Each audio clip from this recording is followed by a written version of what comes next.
ભાવનગર શહેરના ચિત્રા વિસ્તારમાં આવેલા સ્મશાન ગૃહમાં ઘાસ ભરેલા 2 જેટલા ગોડાઉનમાં અચાનક આગ ફાટી નીકળી હતી।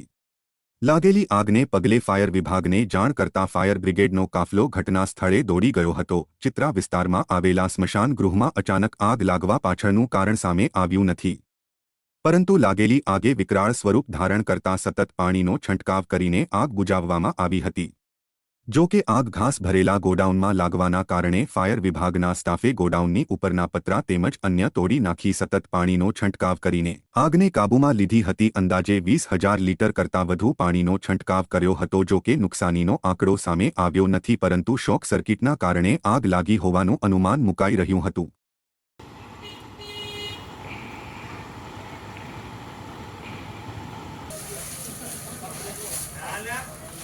રાહુલ